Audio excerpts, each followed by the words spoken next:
સુપ્રભાત. શ્રી કન્યા પ્રાથમિક વિદ્યાલય કાલાવડ, ધોરણ 8, વિષય સંસ્કૃત. વિદ્યાર્થી મિત્રો, આપણે પ્રકરણ 4 સુધીનો અભ્યાસ પૂર્ણ કર્યો. હવે આપણે પ્રકરણ 5 તરફ આગળ વધીએ.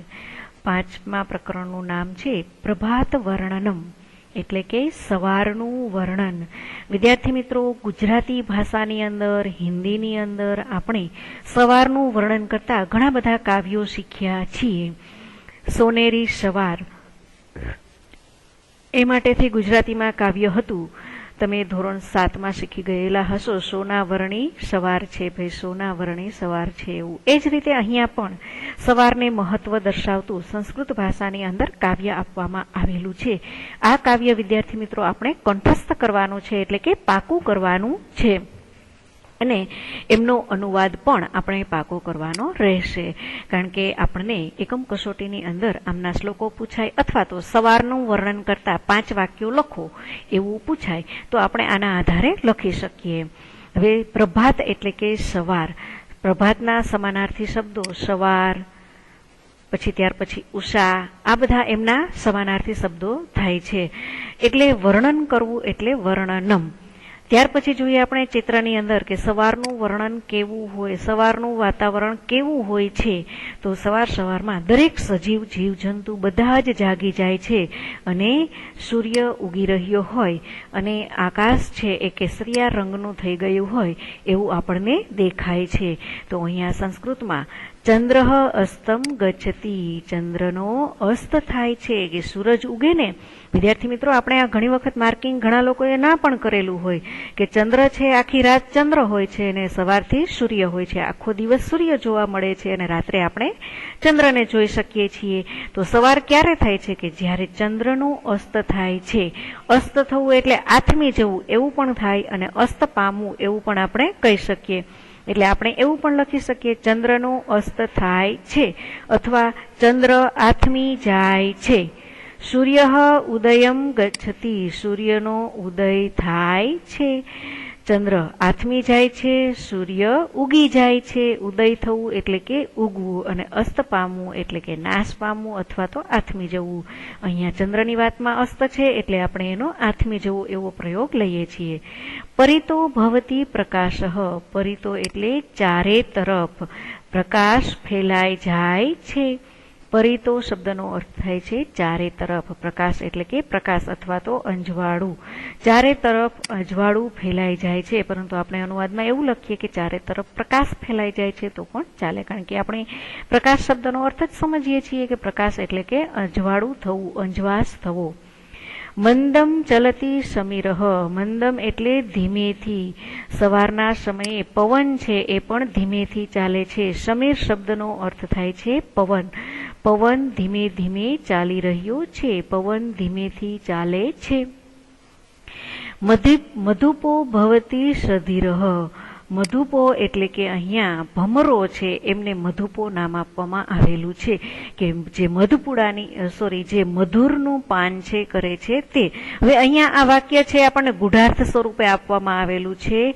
મધુપો છે એનું નામ ભમરો છે. સધીરહ એટલે કે ધીરજપૂર્વક. ભમરો છે એ ધીરજપૂર્વક છે એ ચાલી રહ્યો છે, અથવા તો ભમરો છે એ ધીરજવાન બની ગયો છે એવું કહી શકાય.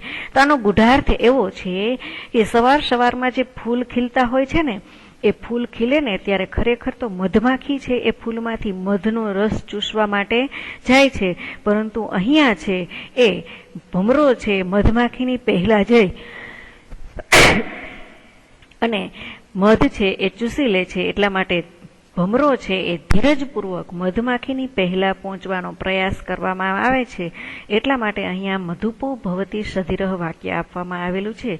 ભમરો ધીરજપૂર્વક ભમી રહ્યો છે, કે ક્યાંય પણ મધમાખી એમને જોવા મળે એ પહેલા એ ફૂલ પર બેસી જાય. એટલા માટે ભમરો ધીરજપૂર્વક ભમી રહ્યો છે. અહીંયા ચિત્રમાં જોઈ શકો છો કે ભમરો છે એ ફૂલની આસપાસ છે એ ભમી રહ્યો છે એવું દેખાય છે. એટલે ફરી વખત માત્ર પંક્તિનો અનુવાદ. ચંદ્ર આથમી જાય છે, સૂર્ય ઉગી જાય છે, પ્રકાશ ચારે તરફ ફેલાઈ જાય છે, પવન ધીમેથી ચાલે છે, અને ભમરો ધીરજપૂર્વક ભમી રહ્યો છે. ત્યાર પછી આપણે પંક્તિ બીજા તરફ આગળ વધીએ. બીજી પંક્તિ આપણને સૂચવે છે કે સવારમાં સ્ત્રીઓ છે એ પોતાનું કાર્ય કરી રહી હોય એના માટે સૂચવવામાં આવેલું છે કે સવારમાં લોકો છે પોતાના કામે કેવી રીતે લાગે છે એના માટે થઈ. તો પ્રથમ વાક્ય આપેલું છે કલિકા વૃંદ વિકસતી. કલિકા એટલે કે વૃક્ષની કળીઓ, ફૂલની કળીઓ જે અહીંયા બતાવવામાં આવેલું છે કે ફૂલની કળીઓ છે. કલિકા વૃંદમ એટલે કે ફૂલની કળીઓનો વિકાસ થાય છે અથવા તો કળીઓના સમૂહનો. વૃંદ શબ્દનો અર્થ વિદ્યાર્થી મિત્રો, વૃંદ એટલે કે જૂથ, ગ્રુપ, ટોળું, સમૂહ આવા અર્થ થાય છે. એટલે કળીઓનો સમૂહ, આપણે અહીંયા એવો અર્થ લેશું, કળીઓનો સમૂહ વિકાસ પામે છે. વિકસતી એટલે વિકાસ પામવો. કળીઓ એટલે કે ફૂલની કળીઓ, જે ફૂલ ખીલવાનું હોય છે એ કળીઓ છે એ ખીલવા તરફ આગળ વધી રહી હોય, એટલે કે ફૂલ ખીલવાની પ્રક્રિયા થઈ રહી હોય એટલે કળીઓનો સમૂહ વિકસી રહ્યો છે. લતિકા વૃંદમ વિલસતી. લતિકા એટલે કે વેલી. લતિકા એટલે કે વેલા. હવે વિદ્યાર્થી મિત્રો, આપણે ગુજરાતની અંદર રહેનારા કિસાનો છીએ તો આપણે જોઈએ છીએ કે આપણે જે વનસ્પતિ વેલા સ્વરૂપે થાય છે એમનું તમે સવારમાં જો ક્યારેય દર્શન કરો અથવા તો ગઈકાલે તમારે એ વેલાઓને જોઈ લેવાના, બીજે દિવસે સવારે તમે વેલાઓને જોશો ને તો એમની અંદર 3 નાના પાન ફૂટશે ને, એ જાણે કે એવા સરસ રીતે ડોલી રહ્યા હોય કે જાણે એમને પણ પોતે ઉગ્યાનો આનંદ અનુભવતા હોય ને એવું લાગે. એટલે 3 જ પાન એના ફૂટે, રોજના 3 પાન ફૂટે, પછી આખા દિવસમાં એ ડાળી થોડીક લાંબી થાય અને એ પાન પણ મોટું થતું જાય એવું થતું હોય છે. એટલે વેલાની કુંપણો જે ફૂટે છે ને એ ખૂબ જ જોવાજાયક હોય છે. એટલે એ કુંપણ ફૂટ્યા પછી એવી સરસ આનંદથી ડોલતી હોય ને એ જોવાનો આનંદ આપણને આવે છે. તો અહીંયા વેલીઓનો સમૂહ વિલસી રહ્યો છે એટલે કે આનંદિત થઈ રહ્યો છે. જેવો પવન આવે કે તરત જ જાણે એ નાની વેલીઓ છે એવી સરસ હલતી હોય છે અને કહેતી હોય છે કે મને પણ અહીંયા પૃથ્વી ઉપર આવવાનો આનંદ મળ્યો. એટલે વેલીઓનો સમૂહ આનંદિત થઈ રહ્યો છે. વિલસતી શબ્દનો અર્થ આનંદિત. હવે કેવી રીતે આનંદિત મેં તમને પ્રક્રિયા સમજાવી દીધી. વેલીઓનો સમૂહ આનંદિત થઈ રહ્યો છે. નિંદ્રા તંદ્રા ભગ્ના. નિંદ્રા તંદ્રા ભગ્ના એટલે બાળકો છે ને એને સવારમાં ઊંઘ વધારે આવે. બાળકો શું કરે, એમને ઉઠવું ગમે નહીં, પરંતુ સવાર થાય એટલે અચાનક જ ઊંઘ છે એક વખત તો ઉડી જ જાય. પછી બાળકને ઉઠવું કે ન ઉઠવું એ બાળક ઉપર આધાર છે. પછી થોડી વાર માટે ન ઉઠે, પરંતુ પછી તંદ્રા એટલે કે એમનામાં રહેલી જે આળસ છે એ ભાંગી જાય છે અને પછી માણસ ઉઠી જાય છે. એટલે નિંદ્રા અને આળસનો ભંગ થાય છે. જનતા કર્મણી લગ્ના એટલે જનતા એટલે લોકો, કર્મણી એટલે કામે, લગ્ન એટલે લાગી જાય છે. લોકો કામે લાગી જાય છે. સકલે નવ ઉલ્લાસ, બધે જ નવો આનંદ જોવા મળે છે. સવારમાં જ એક દ્રશ્ય એવું છે કે જેમની સામે જુઓ ને તમારી સામે હસતા જ હોય, કોઈ તમારી સામે ગુસ્સે ન થાય, નિરાશ થયેલા તમને જોવા ન મળે. સાંજે ભલે ને તમે એમની સાથે ઝઘડીને સૂતા હોય પણ સવારમાં તો તમને એમનો ચહેરો પ્રસન્ન ચહેરો જ જોવા મળે. એટલે કહેવામાં આવેલું છે સકલે નવ ઉલ્લાસ, બધે જ નવો આનંદ જોવા મળે છે. વદને વદને હાસ, દરેક ચહેરાઓ છે હસતા જોવા મળે છે. આપણે ફરીથી માત્ર અનુવાદ લઈએ. કળીઓનો સમૂહ વિકસી રહ્યો છે. વેલીઓનો સમૂહ આનંદિત થઈ રહ્યો છે. ઊંઘ અને આળસનો ભંગ થાય છે. લોકો કામે લાગી જાય છે. બધે જ નવો આનંદ જોવા મળે છે. ચહેરા પર હાસ્ય જોવા મળે છે. આ એમનો અનુવાદ છે. ત્યાર પછી આપણે પંક્તિ 3 તરફ આગળ વધીએ. આ રીતે સવારનું વર્ણન છે કરી શકાય છે કે લોકો છે સવારમાં કેવા હોય છે એ આપણે દર્શાવી શકીએ છીએ. ત્યાર પછી આપેલું છે પથી જનસંચાર. પથી પથ એટલે કે રસ્તો, દરેક રસ્તાઓ પર, પથી એટલે કે દરેક રસ્તાઓ પર લોકોની અવરજવર શરૂ થાય છે. આપણે જોઈએ છીએ કે દરેક રસ્તાઓ પર જે લોકોને જ્યાં પણ કામ કરવા માટે જવું હોય તો એ પોતપોતાના રસ્તેથી અવરજવર છે શરૂ કરે છે. એટલા માટે સંચાર એટલે કે અવરજવર. સવારના સમયમાં છે ને લોકો ધીમેથી ચાલતા હોય છે, ઠક ઠક અવાજ કરતા ના ચાલે. એટલે ધીમે ધીમે જે અવાજ થાય ને એને સંચાર થયો કહેવાય. સવારમાં તમારા મમ્મી કામ કરતા હોય ઘરની અંદર, તો એમને ખબર હોય કે વડીલો છે, બાળકો છે, સૂતા હોય, એ જાગી ન જાય, એટલે ધીમે ધીમે કહેતા હોય ને કે હચર ન થવો જોઈએ. હચર એટલે કે અવાજ સંભળાવવો જોઈએ નહીં.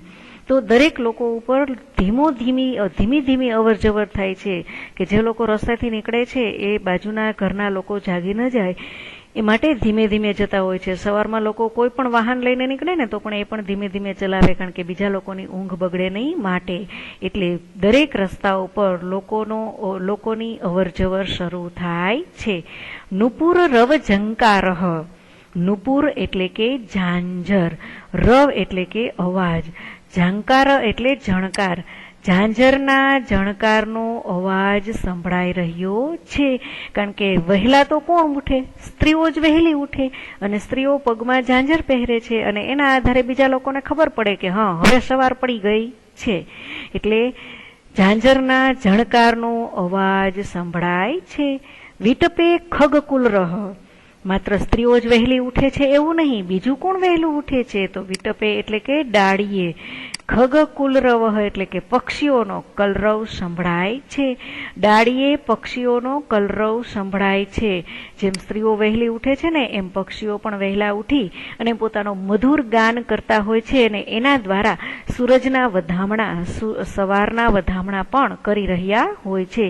ચરિતુ ચલિતા ગાવઃ. ચરિતુ ચલિતા ગાવઃ એટલે ચરિતુ એટલે કે ચરવા નીકળી પડે છે. ચલિતા એટલે કે ચાલતી થાય છે. ગાવઃ એટલે કે ગાય. ગાય પણ ચારો ચરવા માટે નીકળી પડે છે. દરેક રસ્તા પર લોકોની અવર જવર થાય છે. ઝાંઝરના જણકારનો અવાજ થાય છે. ડાળીએ પક્ષીઓનો કલરવ સંભળાય છે, અને ગાય ચારો ચરવા ચાલી નીકળે છે. સવારમાં આવું દ્રશ્ય છે એ હોય છે. વિદ્યાર્થી મિત્રો, આના દ્વારા આપણે શીખ્યા કે સવારમાં કેવા દ્રશ્યો છે આપણને જોવા મળે છે. તે આપણને છેલ્લી પંક્તિ બતાવવામાં આવેલી છે. હસ્તે હસ્તે પત્રમ વદને વદને સ્તોત્રમ ખેલતી બાલક વૃંદમ ગીતમ ગાયમ ગાયમ. આ પંક્તિ ખૂબ જ સમજવા જેવી છે. હસ્તે હસ્તે પત્રમ. વિદ્યાર્થી મિત્રો, આ પંક્તિ ઘણું બધું આપણને સૂચવી જાય છે. હસ્તે હસ્તે પત્રમ એટલે દરેક લોકોના હાથમાં. હવે પત્રમ શબ્દનો અર્થ છે ને સમાચાર પત્ર પણ થાય છે, અને આપણે અહીંયા પૂજા કરવા માટે જે પત્રનો ઉપયોગ કરીએ છીએ. વિદ્યાર્થી મિત્રો, તમે યાદ તો આવી જ ગયું હશે. તમે અમારા કરતા તો ઘણા બધા હોશિયાર છો, છતાં પણ યાદ દેવડાવી દઉં કે પૂજા કરવા માટે ઉપયોગમાં લેવાતા પત્રો તો સૌ પ્રથમ આપણે તુલસી પત્રનો ઉપયોગ કરીએ છીએ, આસોપાલવના પાનનો ઉપયોગ કરીએ છીએ પૂજાની અંદર, કેળના પાનનો ઉપયોગ કરીએ છીએ, અને આંબાના પાનનો પણ આપણે પૂજાની અંદર ઉપયોગ કરીએ છીએ. આ આપણે માત્ર માહિતી માટે આપવામાં આવેલું છે. એટલે પત્રમ એટલે કે જે લોકો જેવા પ્રકારની પૂજા કરતા હોય એ પ્રમાણે એ લોકો પૂજાના પત્ર હાથમાં લઈને પૂજા કરવા માટે સવારમાં નીકળી પડેલા હોય છે. એટલે આપણે માત્ર એટલું જ કહેશું, દરેક લોકોના હાથમાં પત્ર છે.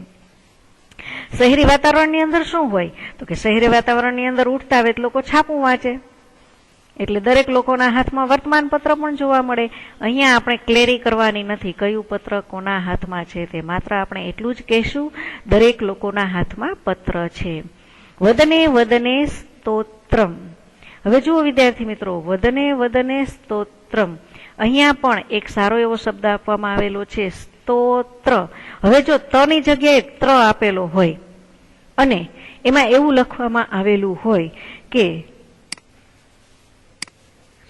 સ્ત્રોત, તો આ બંને શબ્દનો અર્થ છે ને અલગ છે.